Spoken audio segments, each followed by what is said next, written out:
Hello! How is everybody? Sorry, I have a little pastry here.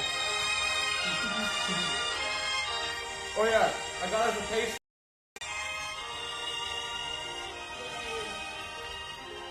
I kind of want to leave it on. Hello! Hello! Hello! Yes, Anna Cat Fernandez, I'm 10 minutes late. Called out. Well, I had to get the music. And I had to get the music. And the coffees. So, welcome back. First of all, let's just double check. Can everyone hear me well? I just need someone to be like, yes, we can hear you. Yes, everything sounds great.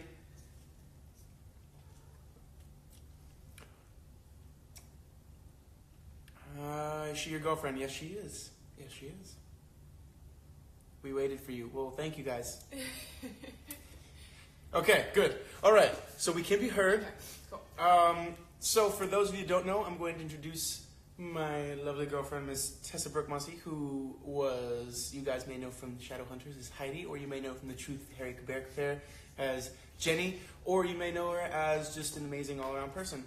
Well, she's going to be here to talk to us today about Anne of Green Gables for a bunch of cool reasons. One, she is the one that introduced me to the book and even kind of put it up as an idea for us. Two, she's actually born and raised from Prince Edward Island, where Anne now lives with Marilla and Matthew. Although they're from Cavendish. Mm-hmm. And Tessa's from Charlottetown. So, the city. Big So city. Tessa will be our PEI native to kind of bring us into this world. And also, I think she's got great opinions. So I like when she's doing this with us. So, let's dive right in, shall we?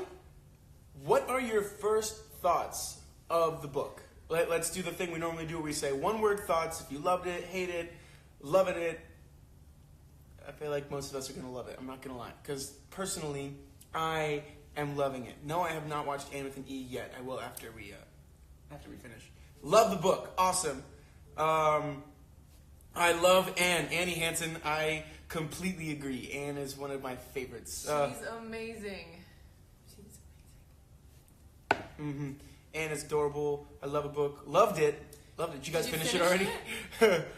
Laughing so hard that is so, like, we've been reading in the same room too, and we've been like giggling. Yaz 12. Relatable for some reason. I was telling Tessa that this is one of the first like heroine female books that I feel like completely connected to the lead character. I'm like, I totally get you, Anne. Like, I think she's amazing, and I love the way she sees the world with the passion. And yes, the cartoon. That was such a good cartoon. I used to watch it too.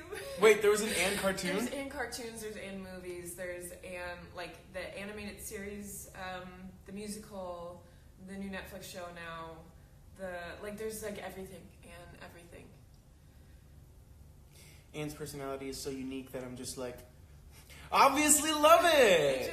Hey, Trish! Her run-on sentences are just prime. I mean, Tessa pointed this out. I don't remember what page it was, but literally there was a point where she, like, turned 2 pages and the whole time it was Anne talking. A monologue. It was a giant monologue by Anne. So let's give a little bit of history and backstory. Do you want to do that? You start and I can... Well, I was just going to say that, like, Anne of Green Gables was written in the early 1900s by Lucy Maud Montgomery. PEI native, right? She lives in Prince Edward Island. Yeah, she is. And didn't you say people speculate that her life and Anne's life may be similar? Actually, it's another one of her series, which is called Emily of New Moon. Mm-hmm. And they say there's a lot of similarities between the author's life and Emily. And I feel like, in my opinion, and we can do more, get more evidence to support this, but in my opinion, Anne is more of what Lucy wishes her life was like. Okay. Because Lucy also was not raised by her own parents, and there's a lot of similarities where she felt like an orphan, even though she had family around her. And so she always hoped that she would find like this home and this loving place, which I think Anne is. So I think that's her like ideal scenario. Lucy Maud Montgomery wrote a number of books, many of them actually featuring the titular character of Anne of Green Gables. The one after this is Anne of Avonlea. Anne of Avonlea, and then the books continue on to go into different phases of Anne's life. Yeah, so you guys, if you really like these, you can get the next books. And you can read. I think total of like 12 books about Anne in her, in the career that she had written.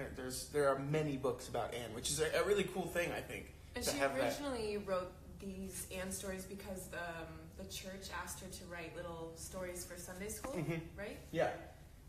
They had her write a 7-series short story for Sunday school. So like once on every Sunday they would like little moral stories, just in a nice little bow. If I'm right, she felt the need to keep writing, not about the person that was like perfect, about this girl that had all this passion, and that's really where Anne came from. And since then, Anne has been on TV and films, and there's a musical that plays every year. The longest running musical in Canada is We're Anne very of Green proud Gables. Of Anne.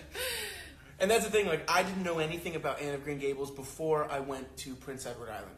And then when I went there, I learned that not only is she a huge part of that island's like identity, also people think that she's a real person and are often disappointed when they get there and find out they're not. That's very sad. Mm-hmm. It reminds me of Alberto a lot in a way.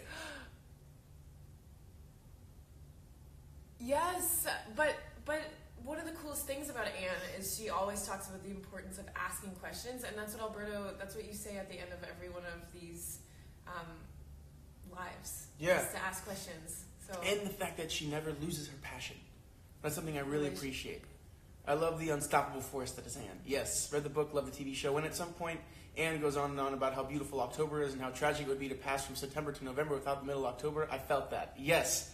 I agree. But also something, I'm not going to lie, something I never thought about. It's like, oh, wow, if it went straight from that to that, it would kind of feel attacking. Ask questions and keep imagining. Especially in Canada, it'd be very shocking. So curious and passionate about everything. Strong girl. She's always asking questions, always believing the good and beautiful of things. Yes, she never gives up. No, I get emotional thinking about Anne, and I don't know why. I feel so attached to her. I completely agree. I think Lucy Maud Montgomery has done a phenomenal job at creating this character that really does connect through all age groups. Like, when was the first time you read Anne of Green Gables? I don't even remember. Like, when I'm reading it now, seeing it through such different eyes, and I've seen it in so many different forms too, that I'm trying to get my story straight of like what is written, and I don't know, probably when I was a very little child. I think I might have seen the musical first, though, because I saw the musical probably when I was 5 or so. And you see, that's something that I'm like, I wish I had read it once when I was younger, or I wish it would have been compulsory reading in school. I feel like there are a lot of good lessons. Places. I mean, I can imagine in Canada it might be. I think for a bit it might have been in Japan. I'm not positive what is happening now. Do we have any Japanese fans on the line that could maybe verify that? If we do, drop a comment. Please let us know. So clearly wants to experience life, even the bad parts, so she experiences everything, which I think is important to realize. Like, she wants to feel it all, not just the good things. She recognizes the beauty in sadness, which I think is kind of cool. Yeah, there's a quote of Marilla saying, "You laugh far too easily and you cry far too easily." She's curious, she's witty, passionate, has a lot of imagination that comforts her in bad times. To me, she says things that adults wouldn't dare to say, so relatable. Not the most perfect protagonist. Yes, I do like it, but the hyperbole is a little overwhelming. Her mind is so curious, smart, pure heart. I think that Marilla and Anne are more alike than what Marilla would like to accept. And that's going to go back to this idea that she has this... I think... So when I was reading, the book that I have has a couple of... has a foreword, an introduction. It has the actual text, and then it has a postscript by Lucy Maud Montgomery about how she started writing. But in one of the forewords, they talk about how Anne read as a child, or reading it as an adult, you get different things. As a child, you see this, or I don't want to say as a child, because I think for me, the first reading, I'm feeling this way. This beautiful, young, passionate soul who sees the zest of life and has a really amazing joie de vivre, and loves it all. But then also there are times where I think as a reader, you can see through that. And you can see how sad she's really been in her life. You can see that she's faced and had to deal with hard things. Like when she's casually telling Marilla that nobody's wanted her. She's been forced to just work for this woman who had 3 sets of twins in a row. That's a nightmare. She raised those children, Yeah, though. she raised those kids. What were the adults doing? But like she has, and then to the point where she creates these fictions so that in a way it feels that the world could be bearable for her. She has to create this imaginary world so that she doesn't have to escape it. She doesn't have to face the reality of life. And she anticipates things. Like, she's now kind of built this defense mechanism where instead of letting these massive tragedies catch her off guard, she anticipates them and she already feels them before they happen. Like when she's crying over Diana's husband. Yeah. Like, she's just trying to anticipate so she can protect herself. Which is so sad.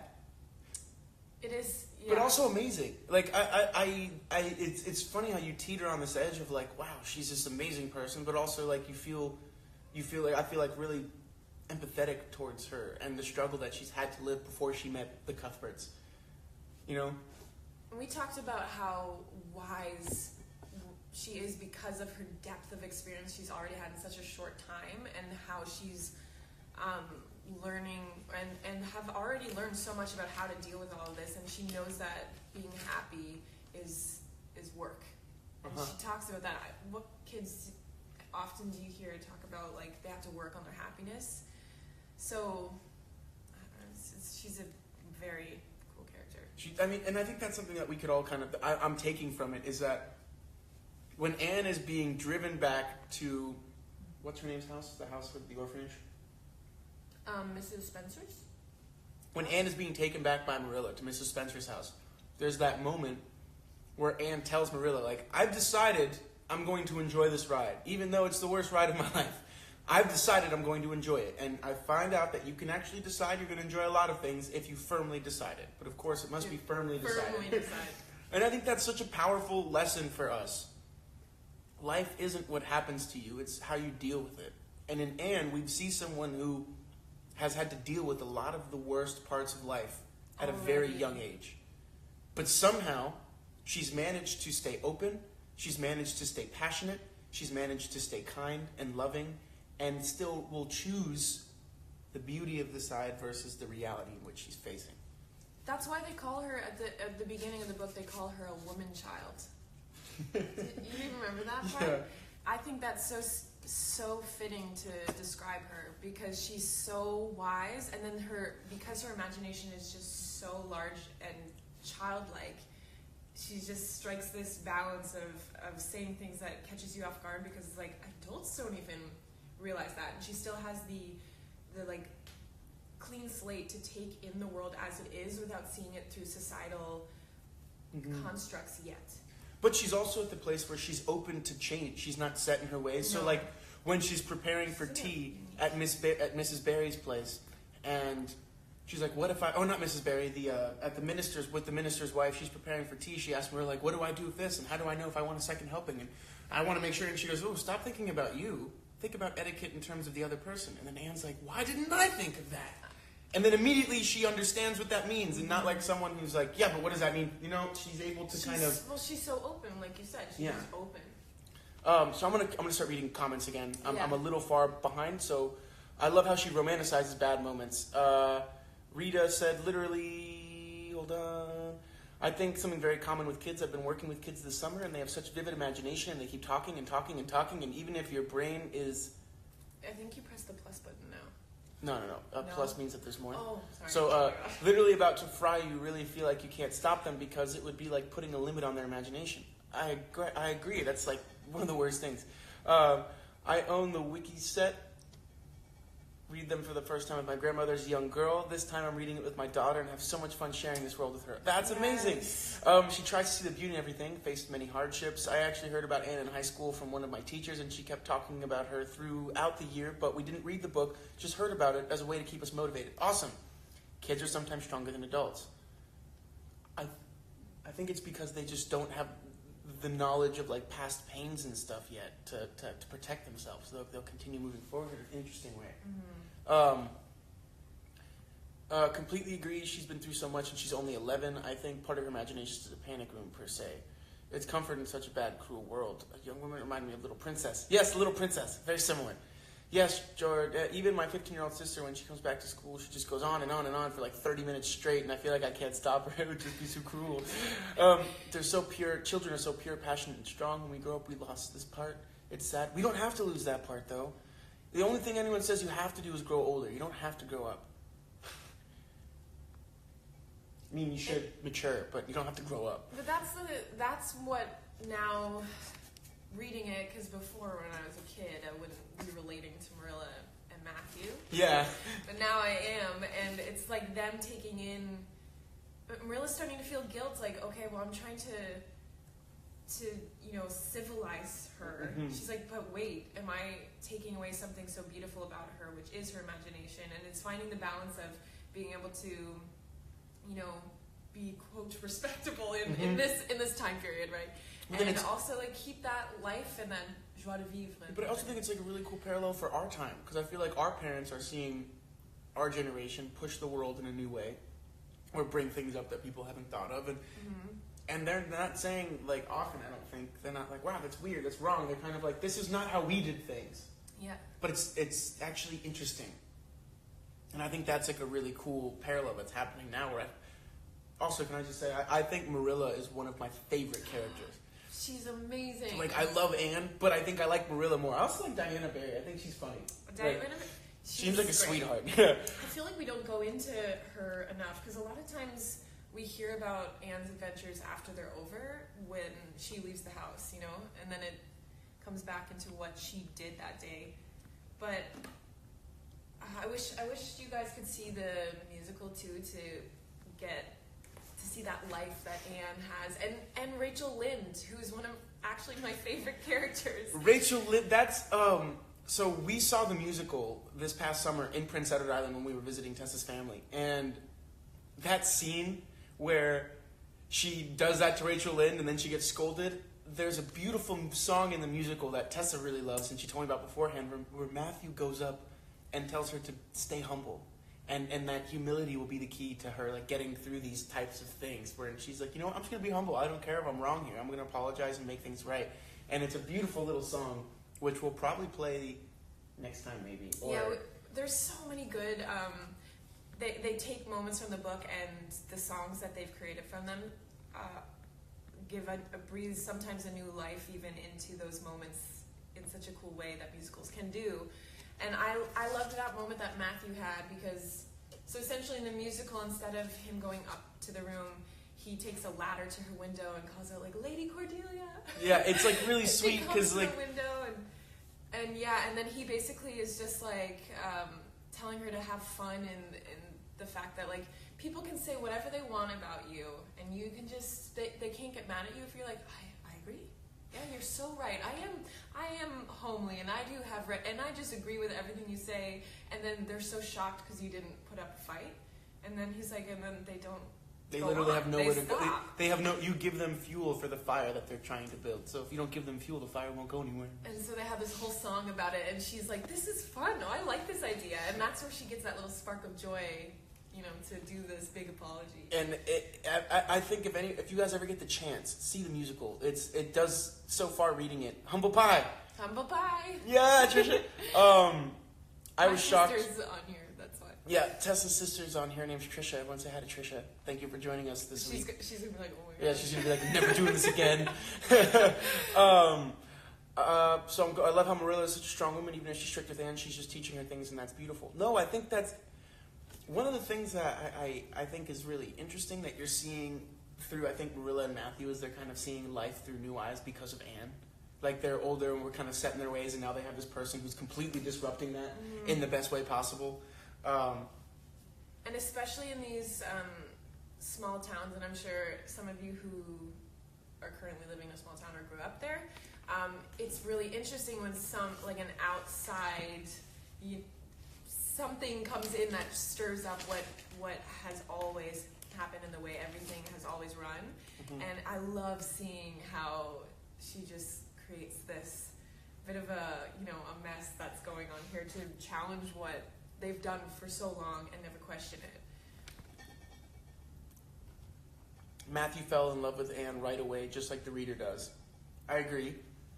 What I love with the book is that Anne is not like other children. You think she will get in trouble with the other kids. Because of that, she does not. The other kids adore her, which I think is awesome, too. I love that. Like, I thought the same thing. I was like, oh, God, yeah, I should be worried about her going to school. Like, yes, but I was kind of glad they did that because I do find, like, and I'm sure you found this, too, whenever you visit PEI, people are very, very, very friendly. yes. So I think it would be interesting not to have people welcome her. I mean, but there's a set way. The musical songs are on Spotify. They have the 2014 cast recording at the Charlottetown Festival on Spotify, which is pretty good. I love how Matthew expresses what he thinks by his actions and almost never by his words, which is kind of really cool. And how Marilla gets so frustrated with that. But also how, like, well Marilla knows him. Yeah. That she, like, is like, God, he's not going to say anything. Anne He's said just going to stare at me. Read him like that, too. Mm-hmm. And she's like, he's gone to the doctor, I know it. Okay, cool. We're caught up. And Okay. then I saw a comment earlier, too, where Annie said about how it's kind of strange how fixed Anne is on her looks, which is an interesting thing to talk about. Yeah. Because you think somebody who has so much more to her that she wouldn't be so caught up in something so superficial. I just think it's all Canadians are generally friendly. I think so, too. Are you Canadian? Also, the friendship of Diana and Anne is a very important one. You can see that on page 164, as Diana said, she would not tell tale about Anne having the idea about jumping into the bed. Yes, there's like an honor that they have that I think is cool. But then Anne still wanted to come clean and then become great friends with Aunt Josephine. How funny is that? Because this is the thing, that woman-child thing she has going for the kids love her, but the like adults and even like Aunt Josephine. I mean, doesn't even like the doctor anybody, was like, they all like, yeah, they relate to her too. Anne doesn't realize how beautiful she is inside and out. it is something that I think is like, I don't know. I think it's safe to say I feel that we're loving this book. I'm loving this book. I felt that So easy to read. I felt the 200 pages that we had to read were just like, I flew through them. And I think finishing this book by next week won't be hard. No.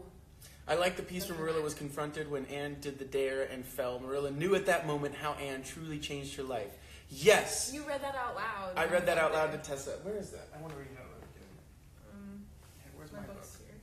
Do you know where it is? Well, it's towards the end. Mm-hmm.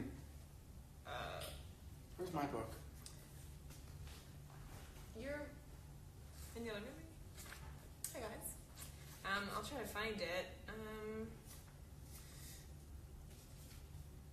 I think, okay, well, it's obviously after she fell and then Diana's dad is carrying her. I'm just going to read the comments and let him find it.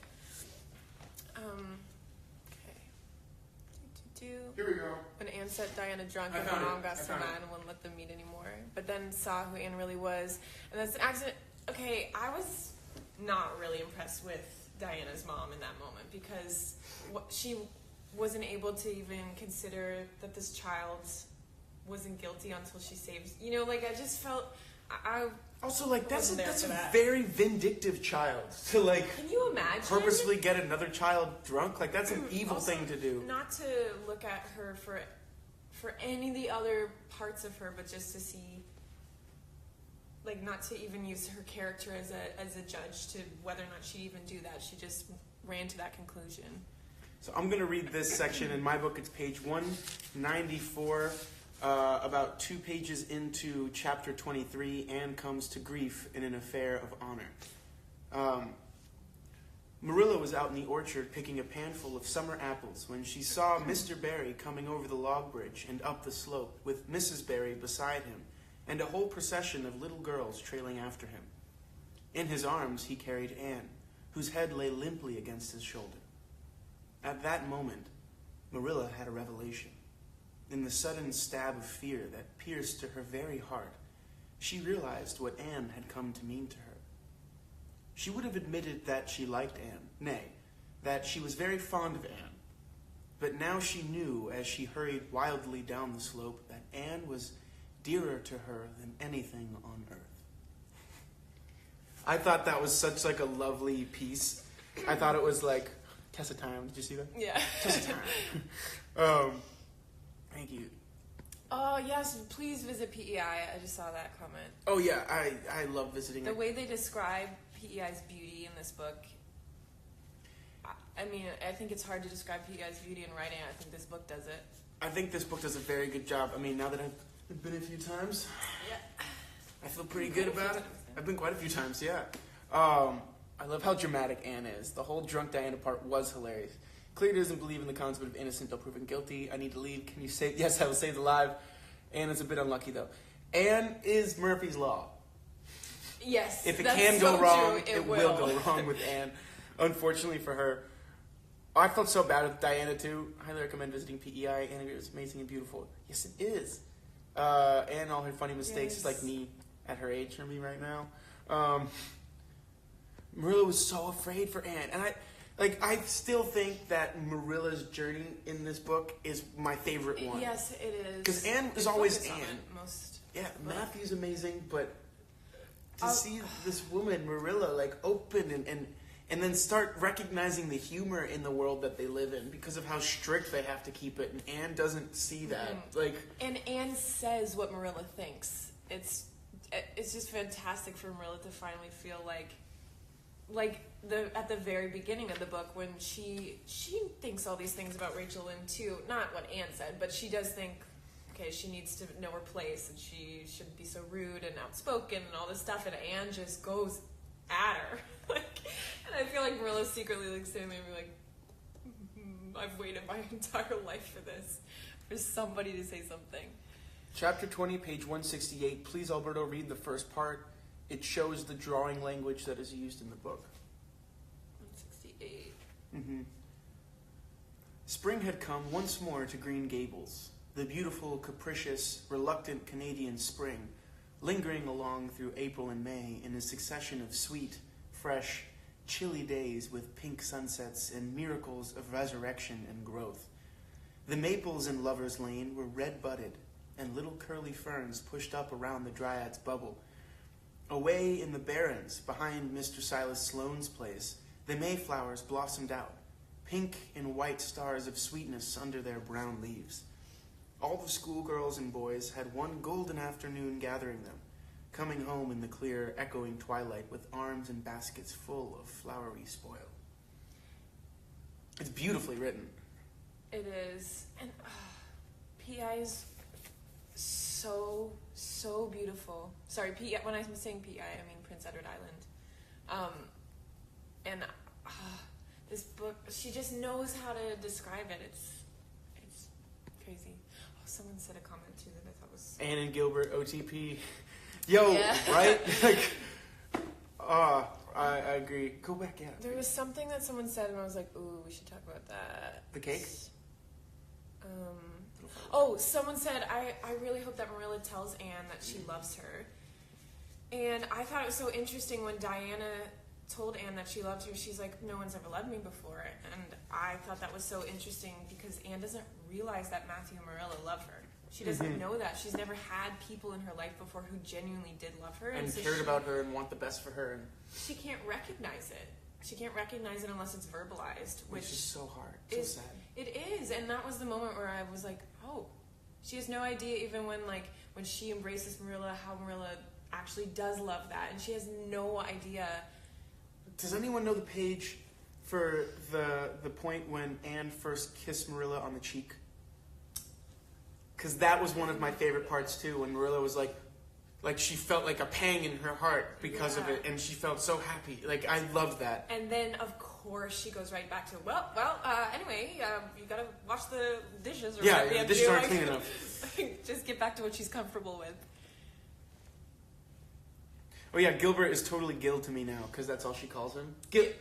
That boy at school. So yeah, totally Gil. I love that as his nickname, though. I think she, later on, might use that. This book reminds me of The Secret Garden.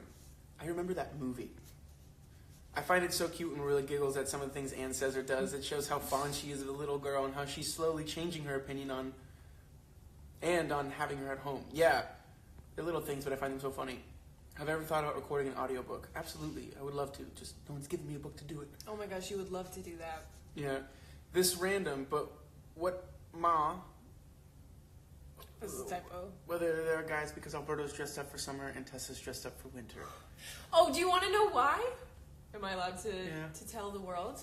Alberto keeps the apartment like it's the Arctic, and I don't produce enough body heat to live in here. So this is literally, like, it is minus 40 degrees in here. But so. like Tessa and I have always agreed on, you could always put on a sweater, but if you're hot... So that's why I'm in my winter clothes. And that's why I'm in a t-shirt, because it's wonderful in here. It's so cold.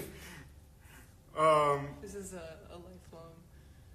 Sorry. Rita, they're representing fall. It's always summer in California. Oh. Yeah, I really want someone to tell her because that moment would be incredible to read when someone tells that they love her. It's so sad. Oh yeah, she can't even compare the kind of affection she's getting because she's never had someone caring. It's so sad. So sad. She has nothing to base it off of. She doesn't know what that is. Anne is the female Tom Sawyer. Cool. She's trying to the boy that must not be mentioned. The boy that must not be named. Alberto, get her a Snuggie or something. She's got sweaters and blankets. Right? And I'm Tessa. Tessa is me, I'm cold. I'm with Alberto on the subject. Haha. You Stella. I would use Stella, but she's inconsistent. Alberto this time. Gotta agree with Alberto this time. If you're cold, you can put clothes on, but when you're hot, it's like you can't take off the skin. Rita? Thank you, Rita! Rita? Thank you! You better be careful because here. that's the way it works. Anyways. I have a circulation problem. Natural body heat. Or you can keep the apartment hot. Who wants to like walk into a hot apartment? And you can hold a fan, like a personal fan. Fans just blow hot air. Okay, that's actually kind of fair. Thank you. You could get a mister. He's getting ready for Canadian winters. But the thing is, I feel like Canadians who are used to the cold are used to heat inside. And then he's used to AC. So I'm not really used to like this much like artificial cold air. I'm from Florida, so like AC is almost like oxygen. Also, like, okay, we're getting off topic. Yes. I agree with Alberto. I'm sorry, Tessa. Thank you, everybody, for getting my back. I appreciate you. The best book club ever. Well, y'all, Rosende reads. I'm going to write down all these handles that are residing with Get him. your girl a space heater. I'll get her like a heated blanket. Okay, so now we're about 20 minutes left of the day. I want to have 10 minutes to keep going. Right, yeah, it's 12. So let's talk about quotes. What are your favorite quotes? And I know everyone has favorite quotes. Tessa actually wrote a notebook down. I forgot a pencil for the first like 100 pages, so I decided just to not do that. So I don't have any of them, but I do remember certain points that I love. While we're writing it down, my book has one on the back, which is really nice. What does it say? It says, looking forward to things is half the pleasure of them. Looking forward to things is half the pleasure of them. This live is moving in a different mood. Would the PEI winters be colder than the ones in Ontario? Yes. Because it's an island, the wind off the water can get pretty chilly. It's delightful when your imaginations come true, isn't it? Okay, yes. Can we talk about that? I love that Anne imagined a creepy hollow wood so much with ghosts and everything that she literally scared herself from walking through it. And I completely agree with Marilla being like, that's ridiculous. You have to go through that. But although I was Anne as a child. I still do that as an adult, though. For sure. Okay, when we watch scary movies and stuff, and then I'm like, my imagination starts to take over, and then I mean, everybody feels like that after they watch a scary movie. Yeah, for sure. It's one of the reasons I think we love them. You have a lot of quotes on your cover. Oh yeah, I have a few, like but this one hasn't been read yet. Okay, but the front of the book, like... It's delightful when your imaginations come true, isn't it? Tomorrow is a new day with no mistakes in it yet. When you're imagining, you might as well imagine something worthwhile. I sometimes think that is why I'm such a troublesome person. If I was just the one Anne... Oh, I love that one, which talks about multiple Annes. Yeah. Isn't it splendid to think of all the things there are to find out about just makes me feel glad to be alive in such an interesting world. She always talks about how interesting and how much there is to learn, and how she thinks the world wouldn't be so interesting if we knew everything, which is so funny because I find a lot of like adults get uncomfortable about the unknown, and that to her is what's exciting about life. And I think we could take that lesson from her. Like, of all the people we've read about and all the heroines and heroes we've read, I think Anne is one of the most inspiring ones. My life is a perfect graveyard of buried hopes. I do love that line. Oh, yeah. One can't eat when they're in the depths of despair. Can you eat when you're in the depths of despair? I don't know. I've never been there. I can't say. A little appreciation sometimes does quite as much good as all the conscientious bringing up in the world. I loved that quote for Matthew. I loved that too. That's how we ended this section, right? I loved ending there, actually. Kindred spirits are not so scarce as I used to think. It's splendid to find out there are so many of them in the world. And I think that's true too. If you're just open. She didn't meet anybody before. All of her friends were flowers and birds and echoes. Which was also so heartbreaking. You know? Like the little girl in the window that she pretended was like behind the book cupboard, but there was no book cupboard. You know what I mean? No wonder she had to have an incredibly active imagination in order to survive what she had to survive. How to turn misery into mystery. That's cool. But Marilla, one can't stay sad very long in such an interesting world, Love can that one? Quote too. I love that she's just this like constant stream of consciousness out loud questions. Yes.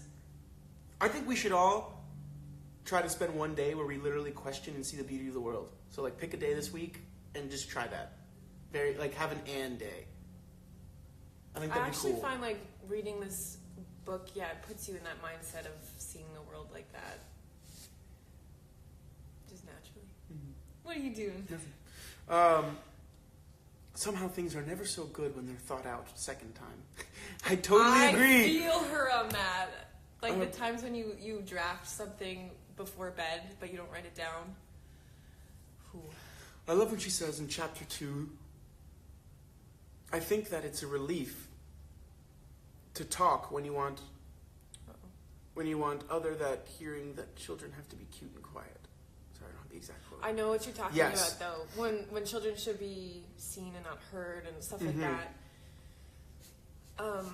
That's what I really felt when I was a kid and thinking about Anne, is how adults didn't always take me seriously when I was a kid, and I felt like I had like big ideas, but because it was coming from a small person, they were kind of dismissed.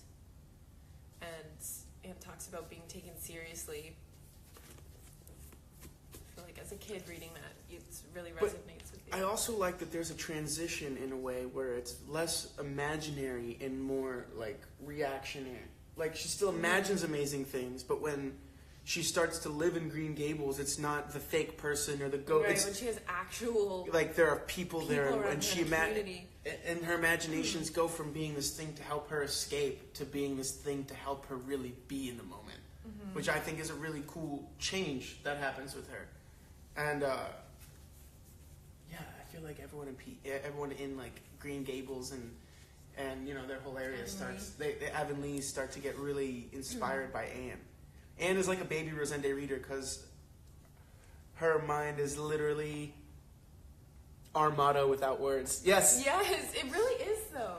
Yeah, having an Anne day sounds really interesting. I'll definitely try. Yeah, I think so.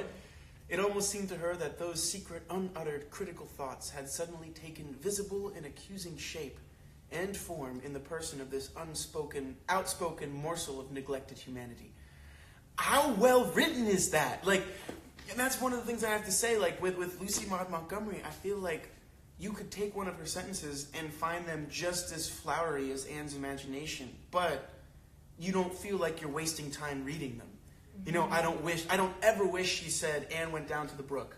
I love that Anne sauntered flowingly with the wind. Yeah, because it really paints this picture, and you feel like, that's why you get in that mindset of seeing the world through this beautiful lens.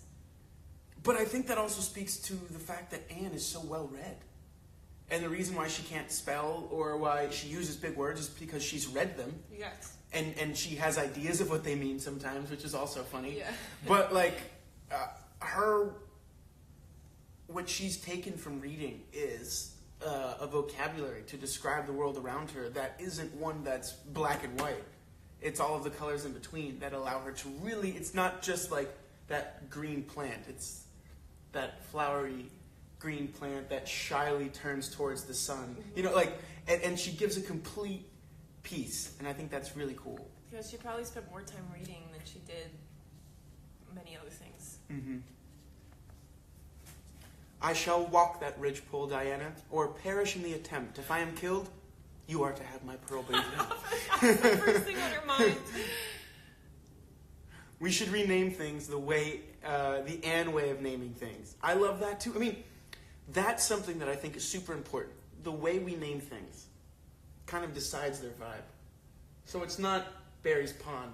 It's the lake of shining waters. I also think it's a reflection of her having like such a big heart and so much empathy for she not only feels so deeply for the people around her, but she feels so much that she even feels for inanimate objects. Yeah. She just has such a big heart. Like very so Buddhist much. in a way. Yeah, It's the very respect Buddhist of in a way. nature. Yeah. Yeah, I just think that's a reflection of her empathy. Anne should be our mascot. You know? I agree with that.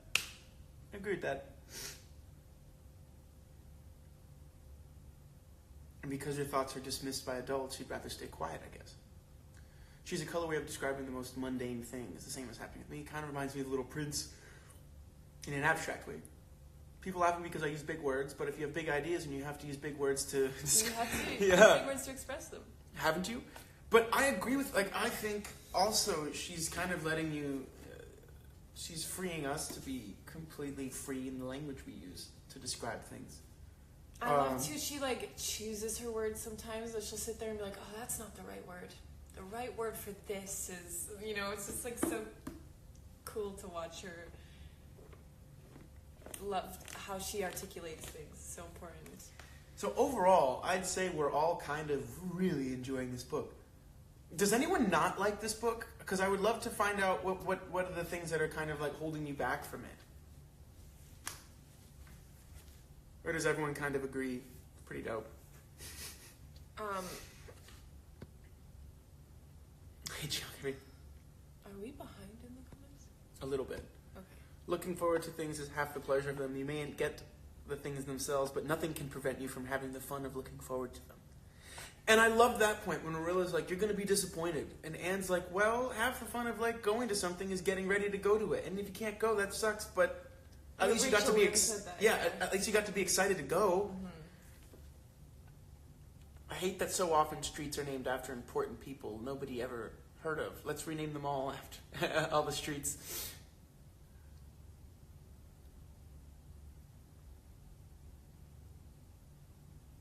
She should look at him, that red-haired Shirley girl with the little pointed chin and the big eyes that weren't like the eyes of any other girl in Avonlea. Oh, I was not happy with Gilbert in that moment. Like, oh, how dare you think she owes you that? But also, like, to me, that's like the beginning of his crush. Oh, the fact that, why isn't she looking at me? Of all the girls that are looking at me, I want her to look at me. Why? Because she's got red hair. And she doesn't look like any of the other girls here. And like, she's smart, and she's interesting. And she's passionate, and, you know, she doesn't let me get away with my juvenile shit. Yeah.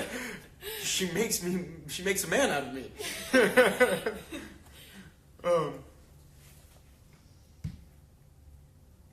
There's nothing holding me back. I'm singing it too. Even my grandmother loved this book. Yeah, she says that she uses big words for her big ideas. It's written just like that in French, and I found it beautiful. Oh, that's cool. That's good to know. This book gives us all thrill. He practically pulled her pigtails like all the boys on the playground. Hadn't the time to read it yet. University's killing me at the moment, but I hope I will get back to the next book. Verena Lightwood, I hope you read this book at some point, too. It's very... Easy, and I feel like you can read it kind of everywhere, too. You know, it's one that I feel like you can take with you. I was reading it on set, which is hard to do. It is hard to do. I'm so curious to see the development of Gilbert and Anne's relationship. Anne is an example of all people should be listened to, not just dismissed as kids. I agree. Really curious to see how Gil and Anne's relationship develops. He is mad of not getting her attention because that he teased her, and see what happens because Anne has a great temper. Oh, I love that, though. Little did he know that he would, he get temporarily angry because he wasn't getting what he wanted immediately. Teases her, not realizing she's going to hold a grudge for years to come. The rest of her life. The rest of his life. He's like, oh my gosh, I'd never messed something up so early. so severely. Oh my god, hi Tessa, you were so amazing in Harry Caber. I started shouting as soon as I saw you. My parents hated me, lol. Aw, thank you. As little Tessa, Anne, as little Tessa with red brain. But the thing is, okay, I'll just tell this story very quickly. I was obsessed with Anne growing up, and I used to have, you can buy the straw hats on PEI that have the braids sticking out of it. So I used to wear it to, dinner. I don't know how my parents let me do this. And then I would, make my classes in school, I would make performances for them. But I went if I didn't have a real wig. Anyway, we don't need to get into this. But I used to do these performances. I remember this story. It's embarrassing.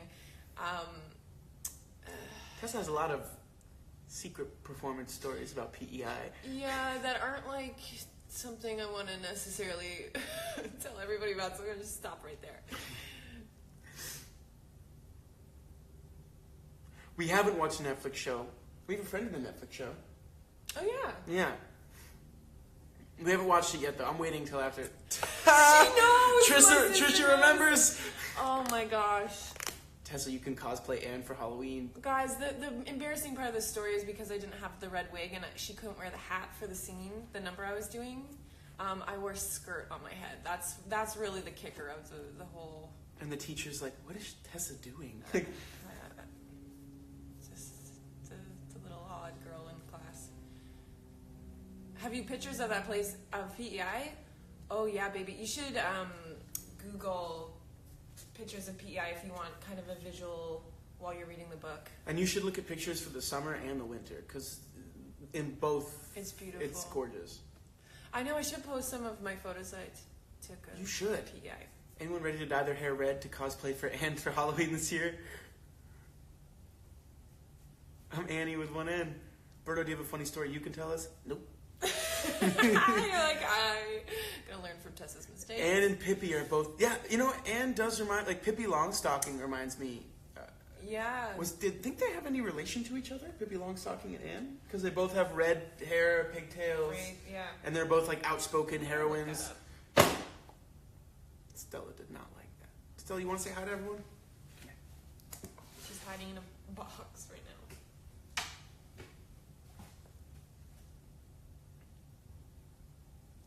She is, look how... Oh, there she is. Look, cute face.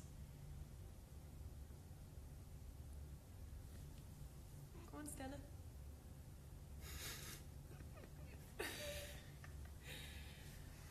Okay. I like that she just lets me do this now, though. She doesn't, try to leave. She just kind of deals with it. She's a little grumpy, but she just...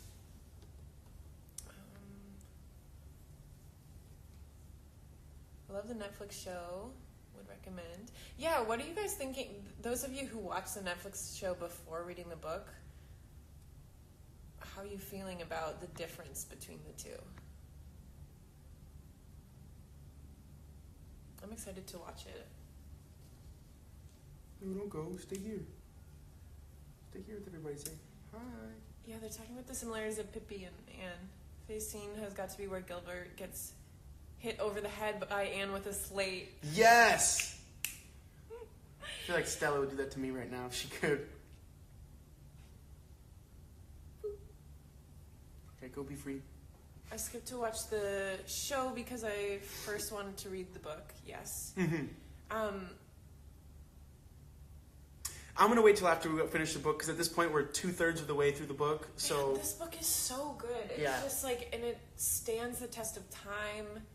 I can't wait to read this again in 10 years. And this is one of the books that we've read that I know I will read again. You recommended to finish the book before starting it. when we met in Milan, and I'm honestly dying to finish it now because my sister said it's so good, and I'm afraid she might spoil something. Yes, you've got to get to it first. You can't trust anybody with spoilers. Be free. Yeah, I was like, be free, Stella. I always read first. Yes, please. I can barely put it down. Yeah. Okay. So we have a couple minutes left. So let's talk about that. Let's finish the book for next week. It's a little bit more than we've had to read so far, but based on how my reading went, Tessa's reading went, and what everyone seems to be saying, I feel like we could feasibly finish it by next week. Is that cool? It made her experience going to Avonlea a lot more difficult than in the book. Oh, okay. Okay.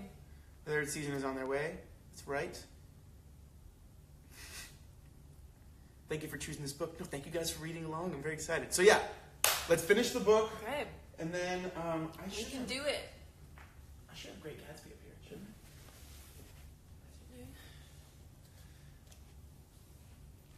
I think we can finish it. Definitely. Okay, everybody's on board. Okay, good. Good. And Alberto always saves the lives, so if you can't be here, you can watch on your own time. We have too many books. I am very happy that we're reading this book. Yo, I am so happy reading this book. Like, this book has become one of my favorite books. Oh yeah, and this week, Alberto, I can say that, right? Yeah, of course. Say what? About Wednesday? Yes, of course. This Wednesday is Alberto's first episode of Chicago Fire. Oh, that's right. It's Blake's Balake's first episode of Chicago Fire. Yes, so if you guys, if any of you all are watching, I will be in this episode this week. I was not in last week's episode, but I thought it was a great season premiere. It's very exciting. Mm-hmm. And then this season you get to meet the daredevil that is Blake Gallo. Woo! I'm kind of nervous, kind of excited. Mostly nervous. Guys, pretty cool to see Alberto as a pretend firefighter. Gotta say, as a girlfriend, I approve. The last episode was pretty sad, yeah. But I thought it was like a really solid entrance.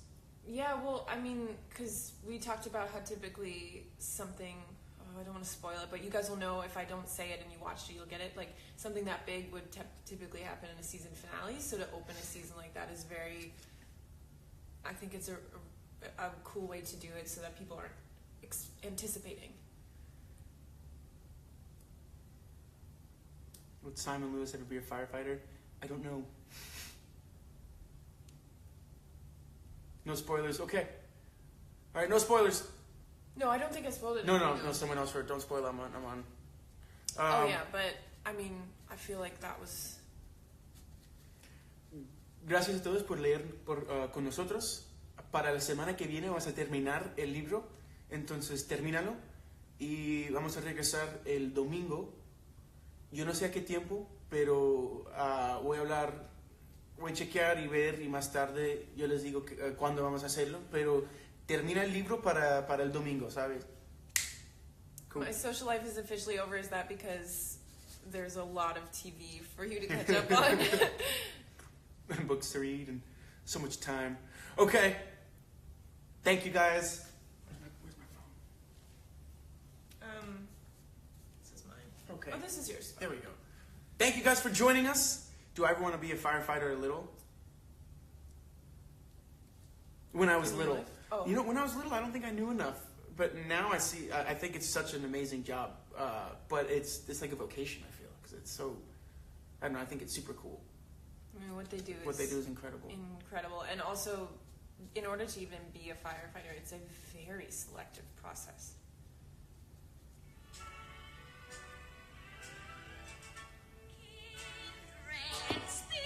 Is that